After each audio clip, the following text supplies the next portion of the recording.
All right guys, यो चाहिँ मेरो खुदको भोइसबाट बनेको चाहिँ पहिलो भिडियो भनौँ। र यो भिडियोमा चाहिँ आज के डिस्कस गर्न गइरहेको छौँ भने what you eat for your gains. मैले चाहिँ 49 केजी बडी वेटदेखि 72 केजी बडी वेटसम्म चाहिँ वेट गेन गर्नको लागि चाहिँ कुन कुन सुपर फुडहरू चाहिँ खायो भनेर चाहिँ डिस्कस हुन्छ आजको यो भिडियोमा। अनि एउटा भनाइ छ क्या, भन्छन् नि you is what you eat क्या। तिम्रो शरीरले भन्छ क्या, तिमीले कस्तो खाना खाइरहौ, आफ्नो शरीरलाई कस्तो न्युट्रिसनहरू सप्लाई गरिरहौ र कति मात्रामा खाहौ, कुन क्वान्टिटीमा खाहौ, सबै आफ्नो शरीरले बाहिरबाट हेर्दै जज गरिन्छ क्या। एकदम धेरै खान्छौ, अनहेल्दी खानाहरू खान्छौ, जङ्क फुडहरू खान्छौ, ओभरवेट भएर चाहिँ भुँडी बाहिर निस्केको, मोटो, डबल चिन निस्केको सबै त्यहीँबाट जज गर्न सकिन्छ। र एकदम खानै नखाने, भोक नभएको, सिकुरे छ, खाँदै खान्न, त्यसको बडी चाहिँ कस्तो हुन्छ, एकदम विक, स्लिम, स्किनी फ्याट त्यसमा डिपिक्ट गर्छ क्या। त्यसरी डिपिक्ट गर्छ। यदि हजुरहरूले चाहिँ एकदम मेन्टेन गरेर खानुहुन्छ क्वान्टिटी, हेल्दी खानाहरू खानुहुन्छ, जङ्क फुडहरू खानुहुन्न, आफ्नो स्वास्थ्यलाई केयर गर्नुहुन्छ भने चाहिँ बाहिरैबाट देखिन्छ क्या, टक्क मिलेको बडी, बलियो शरीर देखिन्छ। त्यसैले you is what you eat. त्यसैले सोचेर सम्झेर कति क्वान्टिटीमा कुन फुड हेल्दी अनहेल्दी छुट्याएर आफ्नो शरीरलाई त्यो खाले न्युट्रिसन चाहिँ सप्लाई गर्नु पर्यो। खासमा यो न्युट्रिसन चाहिँ खासै ठुलो भास्ट विषय चाहिँ होइन। खानामा मेनली पाइने भनेको पोषक तत्त्वहरू चाहिँ दुई प्रकारको हुन्छन्। एउटा माइक्रो न्युट्रियन्ट्स हुन्छ भने चाहिँ अर्को म्याक्रो न्युट्रियन्ट्सहरू हुन्छ। माइक्रो न्युट्रियन्ट्सहरूमा चाहिँ के आउँछ भन्दाखेरि कार्बोहाइड्रेट, प्रोटिन र फ्याट, हेल्दी फ्याट्सहरू आउँछन् भने म्याक्रो न्युट्रियन्ट्सहरूमा चाहिँ भिटामिन र मिनरल्सहरू हुन्छ, जुन चाहिँ शरीरलाई केही मात्रामा चाहिए पनि हुन्छ। मेन चाहिने भनेको चाहिँ कार्बोहाइड्रेट, प्रोटिन र फ्याट। यी तीनवटा माइक्रो न्युट्रियन्ट्स पोषक तत्त्वहरू चाहिँ शरीरलाई एकदम धेरै मात्रामा र चाहिने भनेको यिनीहरू हुन्। यी माइक्रो न्युट्रियन्ट्सहरूमा चाहिँ कार्बोहाइड्रेट, प्रोटिन र फ्याट्स यिनीहरूको काम चाहिँ छुट्टा छुट्टै हुन्छन्। कार्बोहाइड्रेटको चाहिँ मेनली के काम हुन्छ भन्दाखेरि वर्कआउट गर्दा होस् या हिँडडुल गर्दा होस् या सुत्दै किन नहोस्, हरेक समय चाहिँ कार्बोहाइड्रेटलाई चाहिँ हाम्रो शरीरलाई इनर्जी प्रोभाइड गरिरहेको हुन्छ।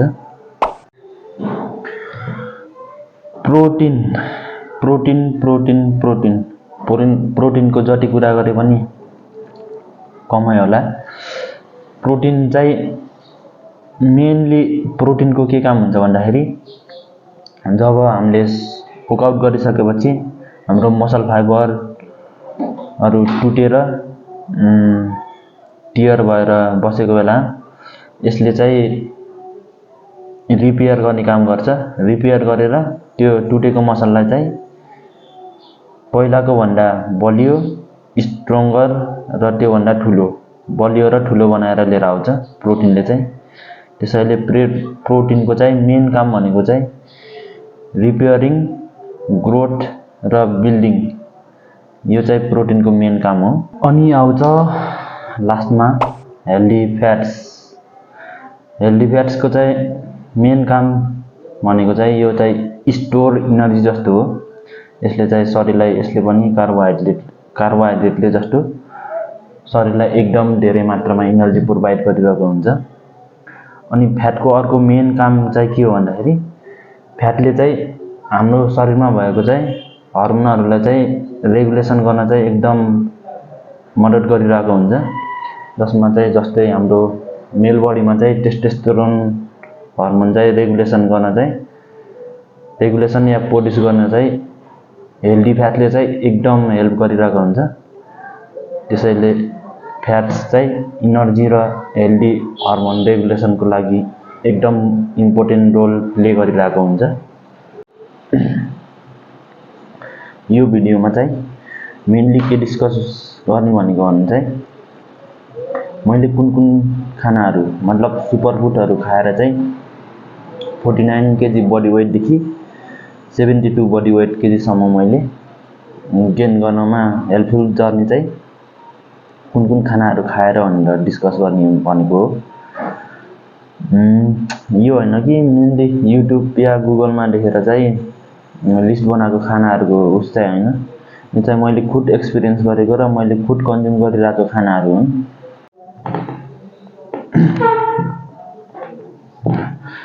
ढिला नगरिकन कार्बोहाइड्रेटको सोर्सको बारेमा डिस्कस गरौँ। मेनली कार्बोहाइड्रेटको लागि चाहिँ मैले लिस्ट बनाएको छु। यसमा चाहिँ टप 4 खानाहरू छन् मैले चाहिँ कार्बोहाइड्रेटको लागि कन्ज्युम गरिरहेको हुन्छु। टप 4 नम्बर 1 मा छ राइस, भात। मोस्ट अफ नेपालीको खानाहरूमा चाहिँ कार्बोहाइड्रेटको सोर्सको लागि नम्बर 1 प्रायोरिटी भनेकै भात होला सायद सबैको। नम्बर 1 को लिस्टमा छ राइसमा चाहिँ राम्रो अमाउन्टमा कार्बोहाइड्रेट र हेल्दी क्यालोरीहरू चाहिँ रहेको हुन्छ, त्यसैले नम्बर 1 मा छ भात। अनि नम्बर 2 मा छ मेरो कार्बोहाइड्रेटको मेन सोर्स भनेको टप 2 मा मेन भनेको चाहिँ पोटेटो, आलु। कार्बोहाइड्रेटको मेन सोर्स भनेकै मैले टप 2 मा भनेको आलु चाहिँ राम्रो कार्बोहाइड्रेट र पोटासियमको सोर्स हो। पोटासियम चाहिँ मसल बिल्डिङको लागि या मसल ग्रोथको लागि एउटा राम्रो मिनरल्स जस्तो पनि हो, मिनरल्स या एलिमेन्ट्स। त्यसैले नम्बर 2 मा छ आलु। अनि नम्बर 3 मा छ मेरो फेभरेट सोर्स फ्रुट्स, मतलब स्वीट एन्ड गुलियो प्रकारका फ्रुट्सहरू, जसमा चाहिँ नम्बर 1 मा छ केरा पनि राम्रो कार्बोहाइड्रेट र पोटासियमको सोर्स हो, जुन चाहिँ मसल बिल्डिङ या ग्रोथको लागि चाहिँ एकदम राम्रो सोर्स हो। एउटा केराको के उस छ भने चाहिँ यो चाहिँ एकदम फास्ट डाइजेस्टिङ र छिटो समयमै पच्ने खाले कार्बोहाइड्रेट भएर यो चाहिँ मेरो बेस्ट प्री वर्कआउट मिलमा चाहिँ जहिले पनि सामेल भएको हुन्छ। केरा सँगसँगै अरू फ्रुट्सहरू पनि कार्बोहाइड्रेटमा चाहिँ एकदम राम्रो सोर्सहरू हुन्छ। जस्तै केरा सँगसँगै मैले चाहिँ अङ्गुर, स्याउ अनि अनार यिनीहरू चाहिँ कार्बोहाइड्रेटकै सोर्सको लागि भनेर लिन्छु मैले। अनि नम्बर 4 मा छ गुड। सायद यो सोर्सको बारेमा चाहिँ धेरैजनालाई इन्फर्मेसन छैन होला, तर धेरै जसोले त्यो चिनीबाट बनेको चिया जसमा चाहिँ केही हुँदैन, इम्पिटी क्यालोरी मात्र हुन्छ। मैले चाहिँ त्यो चियाको ठाउँमा रिप्लेस गरेर चाहिँ गुड, जुन चाहिँ उखुको रस या केबाट बनाएर हल्का प्रोसेसिङ गरेर बनाएको हुन्छ, जसलाई 2 टुक्रा मात्र पारेर 1 गिलास पानीमा राखेर खाँदा यति राम्रो इनर्जी दिन्छ। त्यसमा चाहिँ कार्बोहाइड्रेटको चाहिँ एकदम धेरै मात्रामा सोर्स हुन्छ र कार्बोहाइड्रेट सँगसँगै अरू मिनरल्सहरूको पनि राम्रो मात्रा हुन्छ त्यसमा। यिनीहरू 4वटा मेन कार्बोहाइड्रेटको सोर्सहरू चाहिँ मलाई एकदम इनर्जी दिनको लागि वर्कआउट गर्दा होस् या अन्य काममा किन नहोस् एकदम धेरै मात्रामा इनर्जी दिन्छ। अब डिस्कस गरौँ protein the builder the repairer.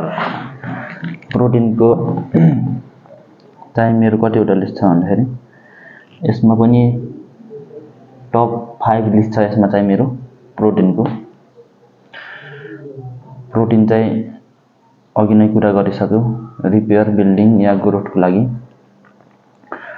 Number 1 प्रायोरिटीमा छ मेरो प्रोटिनको सोर्समा अन्डा। अन्डा चाहिँ किन 1 नम्बरमा आयो भन्दाखेरि अन्डामा पाइने प्रोटिन चाहिँ एकदम क्वालिटी प्रोटिन हुन्छ, जसमा चाहिँ हाम्रो शरीरमा चाहिने एसेन्सियल एमिनो एसिड हुन्छ 9 प्रकारको। त्यसमा चाहिँ सबै प्रकारको एसेन्सियल एमिनो एसिड चाहिँ भरिपूर्ण रूपले भरिएको हुन्छ। त्यसैले अन्डा चाहिँ रिफरेन्स सोर्स अफ प्रोटिन, अन्डालाई चाहिँ रिफरेन्स सोर्स अफ प्रोटिन भन्छ। नम्बर 2 मा छ मासु। प्रोटिनको सोर्स हुने मासुको कुरा नआउनु त कुरै भएन हैन। मेनली मासुको सोर्समा चाहिँ मेरो चिकन र बफ मात्र हुन्छ। मेनली एनिमल बेस्ड प्रोटिनमा चाहिँ सबै क्वालिटी प्रोटिन नै हुन्छ, जसमा चाहिँ 9वटै एसेन्सियल एमिनो एसिडहरू भएको क्वालिटी प्रोटिनहरू। नम्बर 2 मा छ मासुमा चाहिँ चिकन र बफ। अनि नम्बर 3 मा चाहिँ डेरी प्रोडक्ट्समा चाहिँ दुध या दही। दुध र दही चाहिँ दुधलाई चाहिँ कम्प्लिट मिल पनि भन्छ, जसमा चाहिँ सबै चाहिने माइक्रोन्युट्रियन्ट्सहरू चाहिँ ब्यालेन्स भएर बसेको हुन्छ, जसमा कार्बोहाइड्रेट पनि हुन्छ, प्रोटिन पनि हुन्छ र फ्याट पनि हुन्छ। मेन चाहिँ प्रोटिन सोर्सको लागि चाहिँ मैले कन्ज्युम गरिरहेको हुन्छ मिल्क या दही चाहिँ, दुध या दही चाहिँ। नम्बर 4 मा चाहिँ गेडागुडी, जसमा चाहिँ दालहरू पर्छ। दालमा चाहिँ मुङ दाल, रातो दाल, अनि गेडागुडीहरूमा चाहिँ चना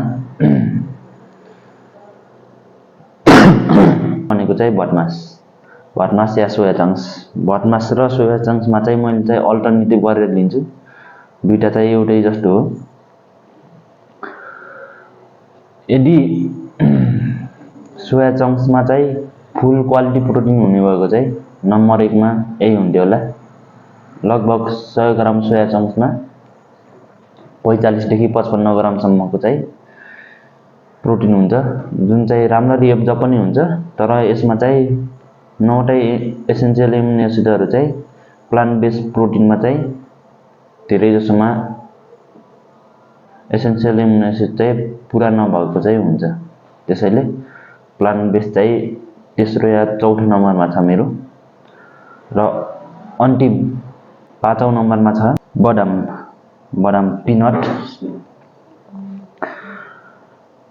चाहिँ प्रोटिन र हेल्दी फ्याट्सको यति राम्रो सोर्स हो कि जसमा चाहिँ गुड अमाउन्ट अफ प्रोटिन हुन्छ।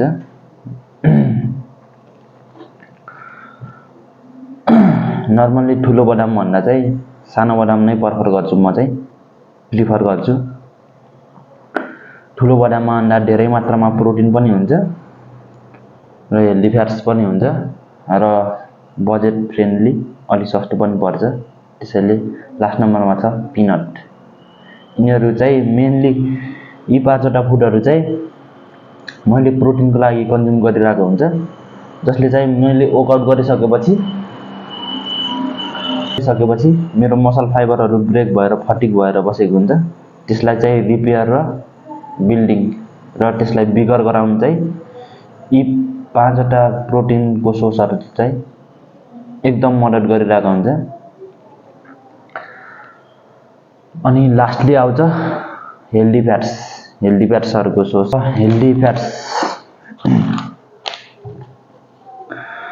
हेल्दी फ्याट्सहरू चाहिँ इनर्जी र हर्मोन रेगुलेसनको लागि पहिला नै कुरा गरिसकौँ। हेल्दी फ्याट्सहरू चाहिँ धेरै कम्प्लिकेटेड छैन। यसमा चाहिँ मेनली मेरो दुईवटा मात्र सोर्स हुन्छ हेल्दी फ्याट्सको लागि। मेनली भनेको चाहिँ लोकल भैँसीको घिउ चाहिँ मेरो मेनली चाहिँ हेल्दी फ्याट्सको सोर्स हो। र दुईमा छ पिनट बटर। हुन त हेल्दी फ्याट्सहरू अन्डाको योक, अन्डाको पहिलो भाग, दुधहरूमा पनि पाइन्छ, तर तिनीहरू चाहिँ अलि कम सोर्समा हुन्छ। मेन सोर्स भनेको चाहिँ मेरो लोकल भैँसीको घिउ प्लस पिनट बटर। र यो होइन कि मैले खाएको यही खानाहरू हजुरहरूले पनि खानुपर्छ भन्ने छैन। कार्बोहाइड्रेट, प्रोटिन, फ्याटको सोर्सहरू चाहिँ एकदम धेरै अमाउन्टमा छ। मैले चाहिँ मेरो बजेट फ्रेन्डली र इजिली एक्सेस हुने भएकोले चाहिँ मैले यी फुडहरू चुज गरेको।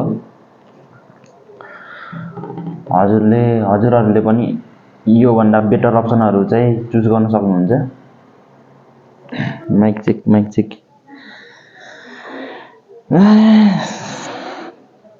अनि मैले चाहिँ एउटा डाइट प्लानको स्किम लिएर आएको थिएँ। डाइट प्लान स्टोरीमा नि राखियो फेसबुकको, तर धेरै जसोको रेस्पोन्ड आएन। सायद विश्वास नलागेर नि हुनसक्छ। तर एउटा खुद इक्जाम्पल प्रुभन चाहिँ मैले चाहिँ मेरै साथीको फिजिक चाहिँ 59 केजीदेखि अहिले 67 केजीसम्म छन् उनी, र राम्रै डिसेन्ट अमाउन्टमै मसल गेन गरेछन् देखाउन लायकको। यदि डाइट प्लानको बारेमा केही गुनासो या इन्ट्रेस्टेड हुनुहुन्छ भने यहाँ छ, यहाँ यो प्याकेज चाहिँ हेर्नु होला। हस्त धन्यवाद।